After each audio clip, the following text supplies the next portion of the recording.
Hello everyone, welcome to New Chemistry World. Today we are going to discuss about the organic chemistry, जिसमें कि हम बात करेंगे आपसे कुछ बेसिक टॉपिक्स पर, जिसमें आज हम शुरू करेंगे डिग्री ऑफ अनसैचुरेशन। इसको और क्या कहते हैं? इसको कहते हैं that is also known as DU।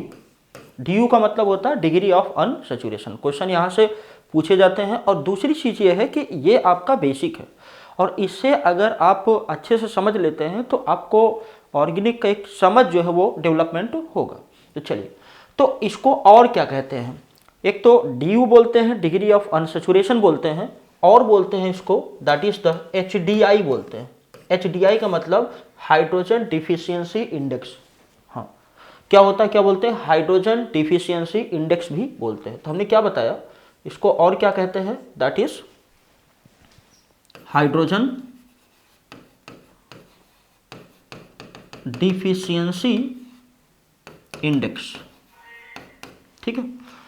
अब यहां पर एक तो आपका हो गया क्या, डिग्री ऑफ अनसैचुरेशन, और दूसरा क्या बोलते हैं, that is hydrogen deficiency index. इस पर हम बात शुरू करते हैं।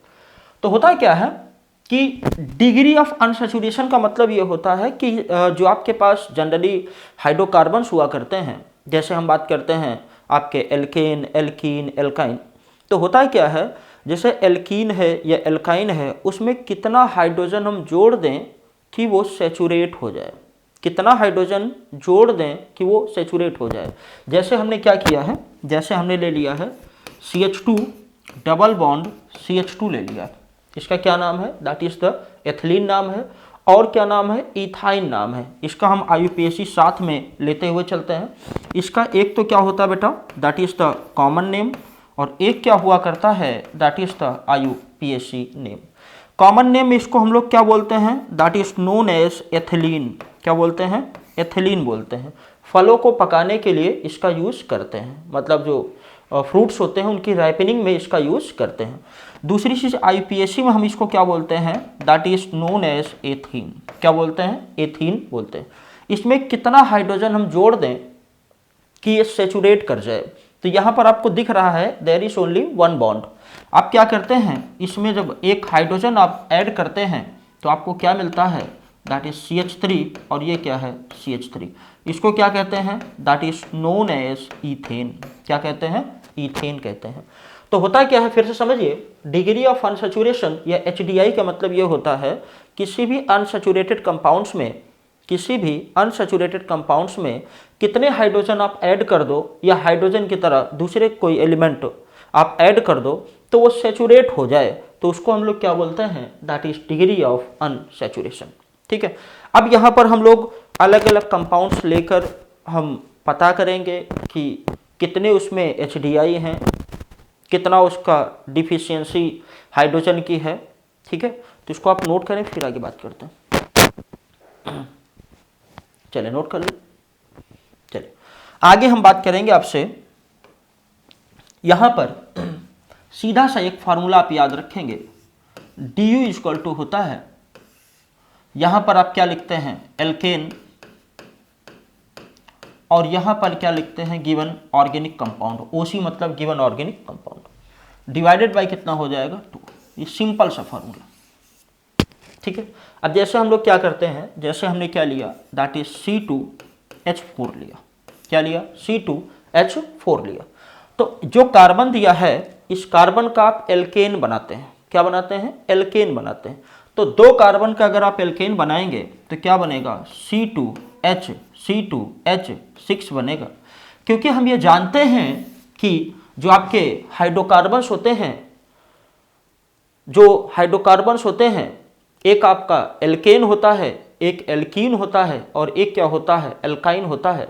और बाकी जो होते हैं उसमें फंक्शनल ग्रुप जब ऐड करते हैं तो आपको डिफरेंट तरह के कंपाउंड मिलते हैं, अल्कोहल, फिनॉल, ईथर, और इधर आपका कार्बोक्सिलिक एसिड। लेकिन हाइड्रोकार्बन में जनरली अभी हम बात कर रहे हैं कार्बन और हाइड्रोजन वाले कंपाउंड पर। तो अगर आप बात करें तो जैसे आपने क्या ले लिया, एल्केन ले लिया। क्या ले लिया? एल्केन। तो इसका जनरल फार्मूला होता है दैट इज CnH2n+2 हुआ करता है। इसी तरह से अगर हम बात करें किसकी, एल्कीन की, तो एल्कीन का जनरल फार्मूला जो होता है वो क्या होता है, CnH2n हुआ करता है। फिर इसके बाद अगला जो दिया हुआ है दैट इज एल्काइन। क्या दिया बेटा, दैट इज एल्काइन। तो ये फार्मूला का यूज करके हम ये पता कर सकते हैं कि जो गिवन कंपाउंड्स है वो रियल में है क्या, उसकी प्रॉपर्टीज जान सकते हैं। यहाँ पर हम थोड़ी बहुत इनकी प्रॉपर्टीज भी डिस्कस करेंगे ताकि चीज़ें आपको बार बार रिकॉलिंग होती रहे। तो अब यहाँ पर क्या करेंगे, एल्काइन में CnH2n-2 क्या होता है, that is the formula of alkyne. ठीक है, एल्केन्स जो होते हैं जनरली जो रिएक्शन दिया करते हैं वो आपके सब्स्टिट्यूशन रिएक्शन देते हैं, और इनमें क्या होता है, सिंगल बॉन्ड होता है, और सिंगल बॉन्ड आपको पता है कैसे बनता है, यहाँ पर सिग्मा बॉन्ड होता है, और सिग्मा बॉन्ड बहुत ही स्ट्रांग होता है। इसीलिए आपके जो एल्केन्स होते हैं जनरली इनर्ट हुआ करते हैं, बहुत ज़्यादा रिएक्टिव नहीं होते, और इसीलिए हम एक टर्म यूज करते हैं इनके लिए दैट इज पैराफिन। पैराफिन मतलब लिटिल एफिनिटी।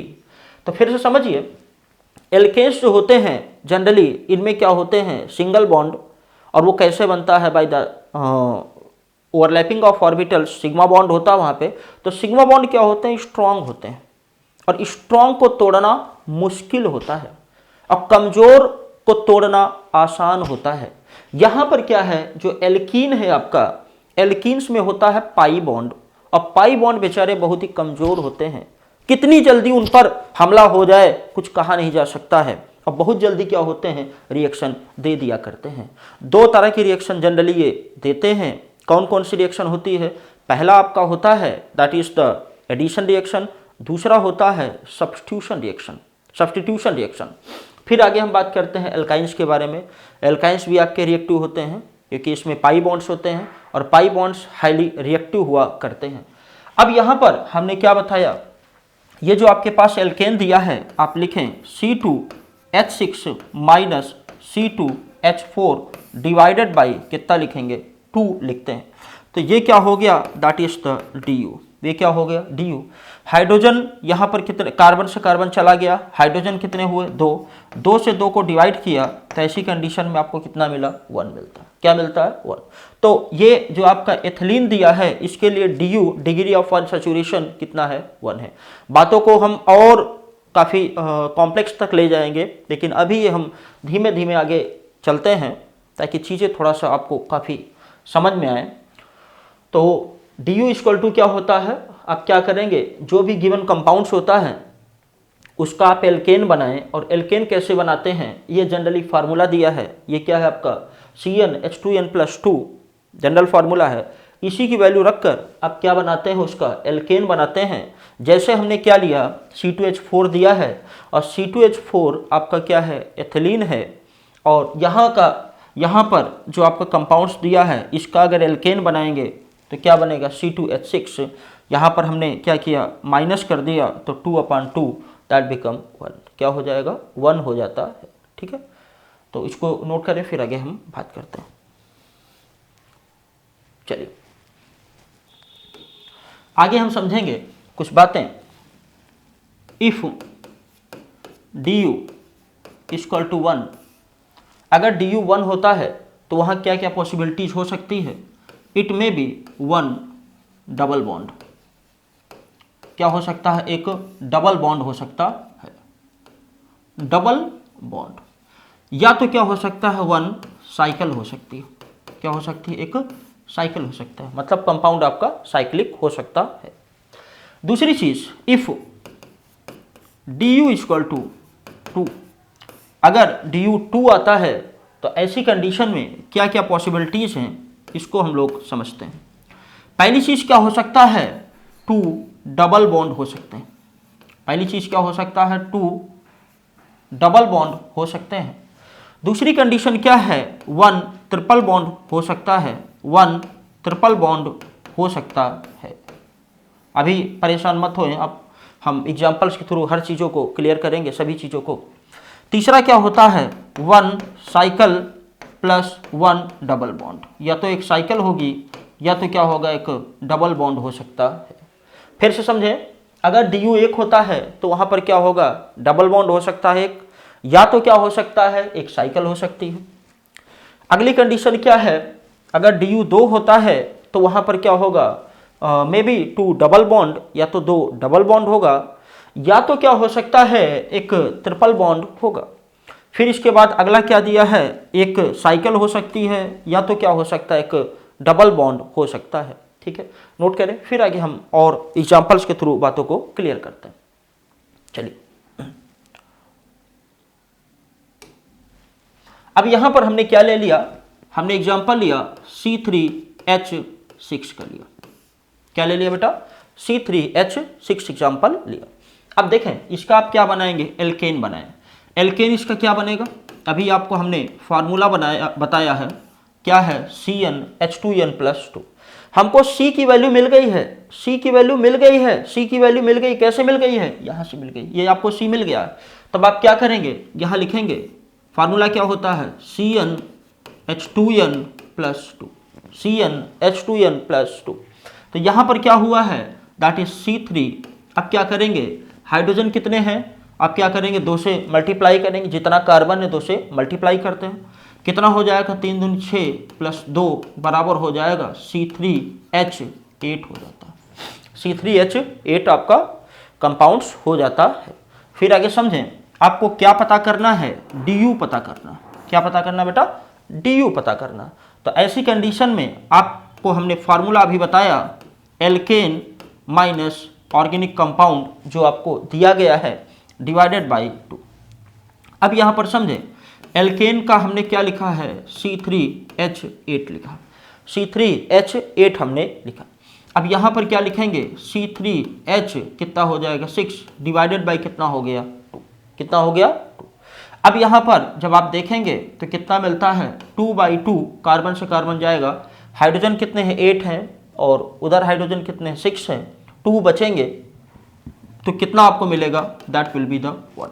कितना होगा, 1। अब अभी आपको हमने बताया, अगर DU 1 होता है, अगर DU 1 होता है तो वहां पॉसिबिलिटी किसकी हो सकती है, या तो आपका एक डबल बॉन्ड होगा, या तो एक साइकिल होगी। तो यहां पर देखें कितने कार्बन हैं, 3 कार्बन हैं, और जो साइक्लिक कंपाउंड्स बनते हैं आपके, जो साइक्लिक कंपाउंड्स बनते हैं आपके, उसके लिए मिनिमम 3 कार्बन होने चाहिए। Less than 3 carbon is not sufficient for the formation of the cyclic compounds।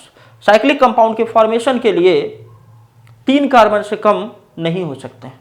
तो यहां पर क्या होगा, पहला जो बनेगा आपका दैट इज CH3, फिर क्या होगा CH, और ये क्या बन गया, डबल बॉन्ड क्या हो गया, CH2। क्या बन गया, CH2। तो यहां पर हमने क्या किया, एक डबल बॉन्ड है तो हमने क्या किया, 3 कार्बन रखा, एक में कहीं पर डबल बॉन्ड लगा दिया। दूसरी कंडीशन क्या हो सकती है, दूसरी कंडीशन हो सकती है CH2, फिर इसके बाद क्या है CH2, और ये क्या है CH2।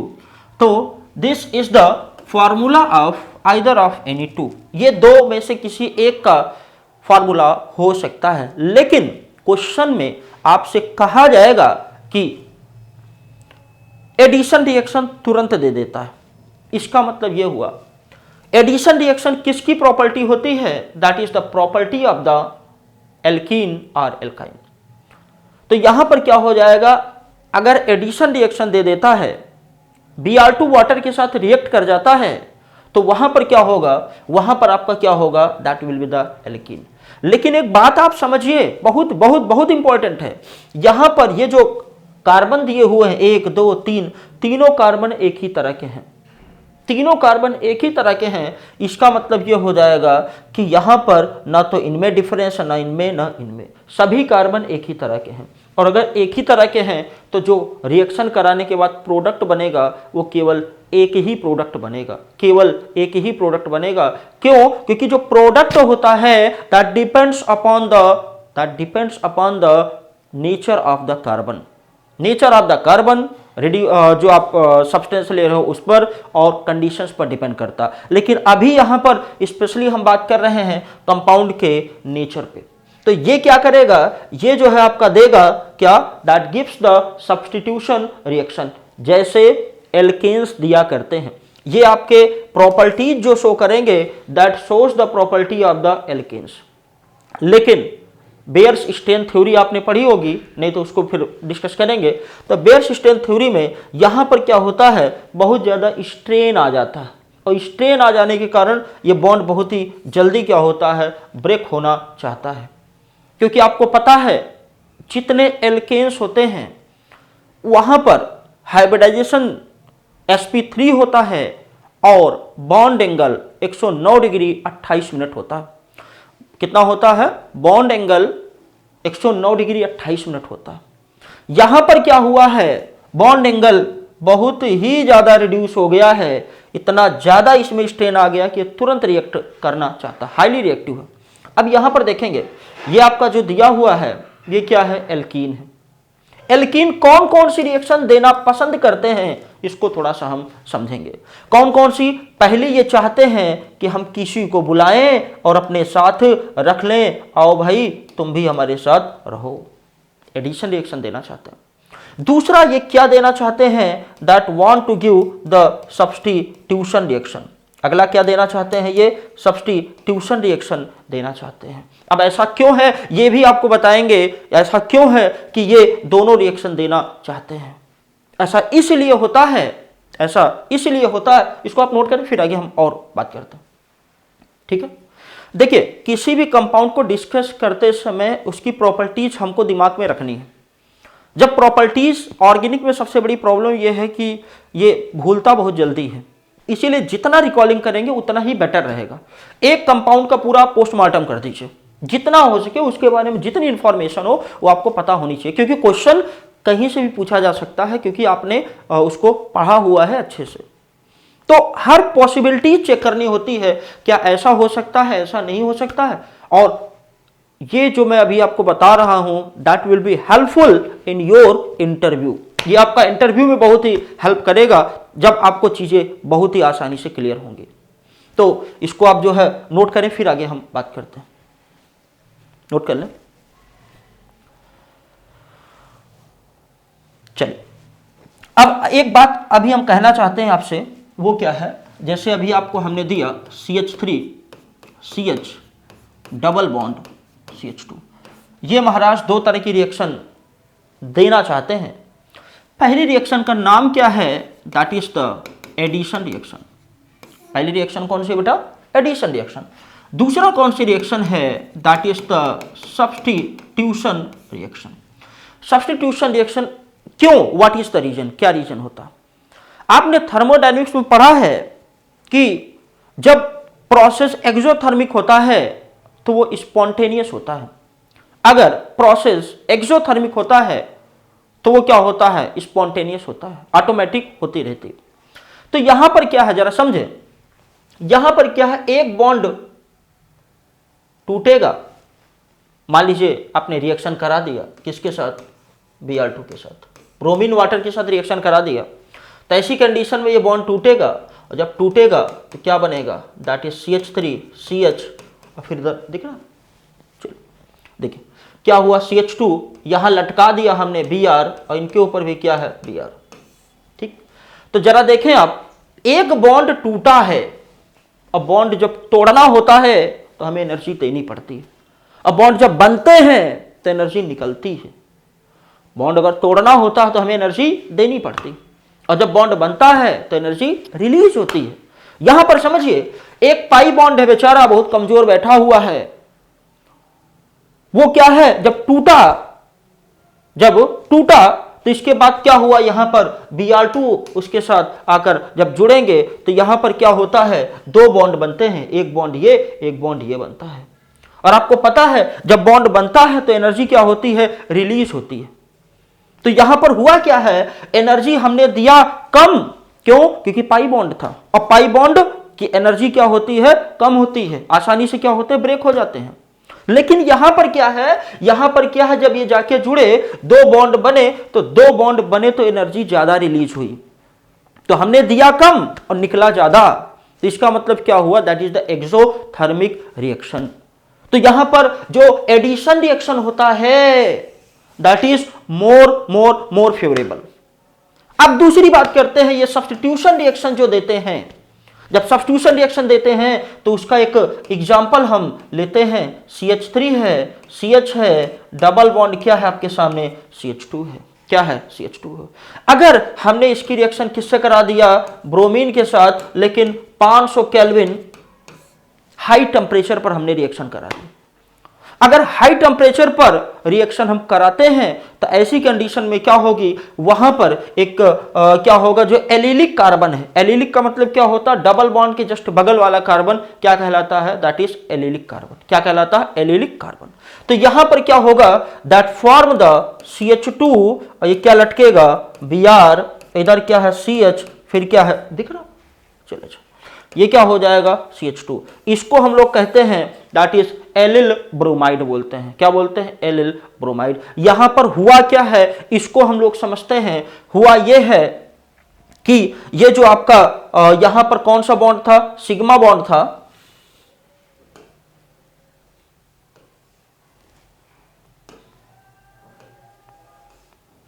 यहां पर जरा देखें, यहां पर कौन सा बॉन्ड है, सिग्मा बॉन्ड है, और सिग्मा बॉन्ड जब टूटेगा तो वापस सिग्मा बॉन्ड ही आता है। तो एनर्जी का डिफरेंस जो होता है बहुत ज्यादा नहीं होता है। जितना सिग्मा बॉन्ड की एनर्जी यहां पर है उतना ही एनर्जी यहां पर भी है। इसीलिए क्या होता है, रिएक्शन होती तो है लेकिन उतनी अच्छी नहीं होती है जितना आपका एडिशन रिएक्शन होता है। तो होता क्या है, बहुत ज्यादा डिफरेंस नहीं आता है। किस केस में, एलिलिक की कंडीशन पे नहीं आता है। और जो बातें हैं धीरे धीरे धीरे धीरे धीरे धीरे हम लोग सीखते चलेंगे, ठीक है। और इन चीजों को मैं बार बार रिकॉलिंग करता रहूंगा ताकि चीजें और ज्यादा क्लियर हो। यहीं पर एक बात और हम कहना चाहते हैं, वो क्या है, होता क्या है, ऐसा नहीं है कि लो टेम्परेचर पर यहां रिएक्शन नहीं हो सकती। लो टेम्परेचर पर हो सकती है रिएक्शन, लेकिन लो टेम्परेचर पर क्या होता है, रिएक्शन रिवर्सिबल होती है, गोज इन आइदर डायरेक्शन। लेकिन यहां पर हाई टेम्परेचर पर क्या होता है, हाई टेम्परेचर पर क्या होता है, ये आपका इरिवर्सिबल रिएक्शन देता है। मतलब ये है कि ऑलरेडी आपका ये कंपाउंड बन जाएगा, ये कंपाउंड आपका बनता है। तो इसको थोड़ा सा हमें ध्यान रखना है। तो हमने क्या बताया, फिर से रिकॉलिंग करते हैं। जो आपके एल्कीन्स हुआ करते हैं, they gives addition reaction as well as substitution reaction. ये एडिशन रिएक्शन और सब्स्टिट्यूशन रिएक्शन दोनों दिया करते हैं। ऐसा क्यों होता है, क्योंकि एडिशन रिएक्शन में एक बॉन्ड टूटता है, एक बॉन्ड टूटता है, बदले में दो बॉन्ड बनते हैं। आपको पता है जो पाई बॉन्ड होते हैं ये बेचारे कमजोर होते हैं, थोड़ी सी एनर्जी दिया टूट टाट के बाहर हो गए। लेकिन ये सिग्मा बॉन्ड क्या होते हैं, स्ट्रांग होते हैं, ताकतवर होते हैं। तो यहाँ पर ये बॉन्ड बने तो एनर्जी क्या हुई, रिलीज हुई, जिसकी वजह से जो रिजल्टेंट आता है दैट इज एक्सोथर्मिक रिएक्शन। यहाँ पर आपका क्या होगा, ज्यादा फेवरेबल हुआ करता। अगर हम बात करें दूसरी कंडीशन सब्स्टिट्यूशन रिएक्शन की, तो वहां पर क्या होता है, ये जो आपके पास एल्कीन है, इस एल्कीन से जब Br2 या कोई brominating agent like the NBS N bromo succinimide अगर हम ले लें, क्या ले लें, NBS N bromo succinimide, NBS, तो यहां पर क्या होता है, एलिलिक ब्रोमिनेशन होता है। एलिलिक ब्रोमिनेशन जो होता है, एलिल पोजीशन से क्या होता है, Br जुड़ेगा जाके, H हटेगा जाके। अब यहां पर एक बात और करेंगे हम, वो क्या है, यहां पर जो रिएक्शन आपको मिलती है दैट इज द क्या, इलेक्ट्रोफिलिक एडिशन रिएक्शन। यहां पर जो रिएक्शन है that is the free radical mechanism के थ्रू होती। फ्री रेडिकल मैकेनिज्म के थ्रू ये रिएक्शन आपकी हुआ करती, यहां फ्री रेडिकल्स बनते हैं। और यहां पर क्या होता है, इलेक्ट्रोफिलिक एडिशन रिएक्शन। अभी और भी आगे बातें आएंगी तो वहां पर हम लोग और डिस्कस करते हैं। नोट करें, फिर आगे चलते हैं। चलिए आगे हम बात करेंगे। अब इसके बाद एक कंपाउंड दिया हुआ है दैट इज C4H6। क्या दिया, C4H6 दिया। इसको थोड़ा सा सही कर लेते हैं हम लोग, C4H6। पहले पता करेंगे क्या है ये, एल्कीन, एल्केन, एल्काइन क्या है ये, इसको पता करते हैं। तो आपके पास फार्मूलाज हैं कौन कौन से, CnH2n +2 एल्केन का, CnH2n और क्या है, CnH2n -2। इतना क्लियर। तो 4 कार्बन है, कितने कार्बन बेटा, 4 कार्बन। तो 4 कार्बन है तो कितना रख देंगे, C4, ठीक है। अब किससे मैच कर रहा है इसको जरा देखते हैं कितना दिया है। पहले एल्केन्स बना ले, आप एल्केन्स बना ले। एल्केन बनाएंगे तो कितना होगा, 4 दूना 8, 2 10 हो जाएगा। क्या बोलते हैं, ब्यूटेन बोलते हैं। क्या बोलते हैं, ब्यूटेन बोलते हैं। यहां पर क्या हो जाएगा, ये आपका जो ब्यूटेन दिया है, ये जो आपका ब्यूटेन दिया हुआ है ये है आपका, अगर इसमें से कितने 2 हाइड्रोजन हटा दें तो C4H8 क्या बनेगा, ब्यूटीन बनेगा, एल्कीन बनेगा। लेकिन अगर C4 एक हाइड्रोजन और हटा दें तो क्या बन जाएगा, C4H6, ये कहलाएगा आपका क्या, एल्काइन। क्या है, एल्काइन। तो नाम इसका क्या है, दैट इज द एल्काइन नाम। एल्काइन क्या, ब्यूटाइन बोलेंगे इसको। क्या बोलते हैं बेटा, that is the butyne, that is known as butyne. ठीक है। अब यहां पर एक बात और समझें, होता क्या है, इसका अगर हम DU पता करें, क्या पता करें, DU, तो कितना हो जाएगा, एल्केन्स इसका बनाइए, C4H10 minus C4H6 divided by कितना हो जाएगा, 2 हो जाएगा। कितना हो जाएगा, 2 हो जाता है। अब यहां पर समझिए होता क्या है, यहां कितना होगा, 4 डिवाइडेड बाई 2, कितना होगा, 4 डिवाइडेड बाई 2, कितना हो जाएगा, 2। DU आपको कितना मिलता है, दैट इज 2। अब यहां पर हमने अभी आपको सिखाया, क्या सिखाया, इफ DU इक्वल टू 2, अगर DU आपके पास 2 है तो क्या क्या कंडीशन हो सकती है, what possibilities we can know here. First, 2 double bond, क्या हो सकता है, 2 डबल बॉन्ड, या तो क्या हो सकता है, 1 ट्रिपल बॉन्ड। एक क्या हो सकता है, 1 ट्रिपल बॉन्ड। अब फिर क्या हो सकता है, 1 डबल बॉन्ड प्लस एक साइकिल हो सकती है। These are the possibilities. तो यहां पर इस कंपाउंड के सभी पॉसिबल स्ट्रक्चर हम लोग ड्रॉ करेंगे और उनसे जुड़ी हुई रिएक्शंस को थोड़ा देखेंगे। ठीक है, नोट करें, फिर आगे चलते हैं।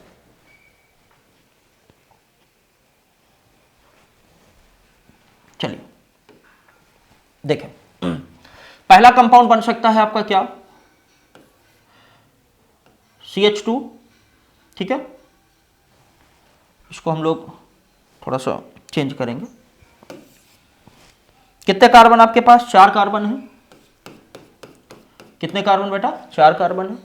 पहले हमने क्या कर दिया, एक डबल बॉन्ड लगा दिया और एक डबल बॉन्ड यहां लगा दिया। 2 डबल बॉन्ड हमें लगाने हैं। दूसरी कंडीशन क्या हो सकती है, इट में भी ये और आपका ये कंपाउंड बन सकता है। हाइड्रोजन को आप बैलेंस कर सकते हैं, नहीं बैलेंस होता तो मैं सिखाता हूं आपको। फिर इसके बाद क्या होता है अगला, इट में भी ये हो सकता है। फिर क्या हो सकता है, ये हो सकता है। तो यहां पर हमने देखे 4 पॉसिबिलिटीज हैं, और भी पॉसिबिलिटीज है, उस पर हम डिस्कस करते हैं। तो पहला क्या बनेगा, 2 डबल बॉन्ड हमने रख दिया। फिर यहां पर क्या किया, 2 डबल बॉन्ड रखा।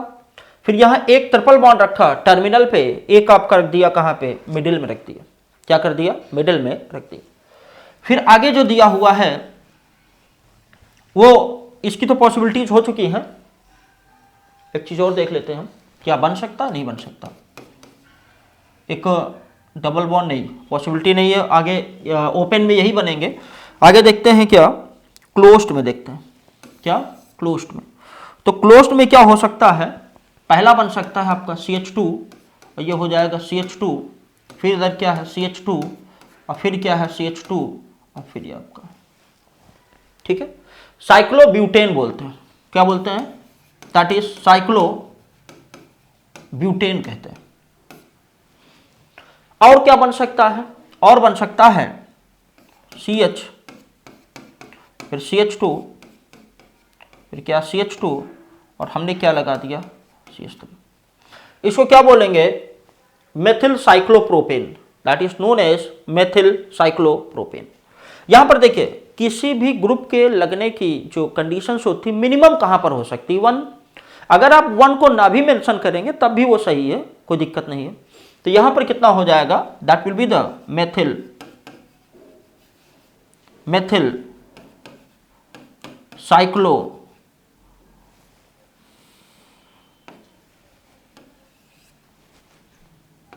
साइक्लो क्या बोलेंगे, that will be the propane.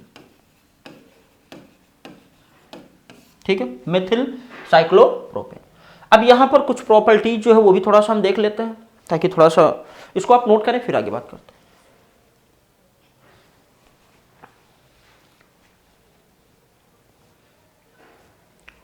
चलिए इसको क्या करते हैं, बाकी हम नेक्स्ट लेक्चर में बात करते हैं।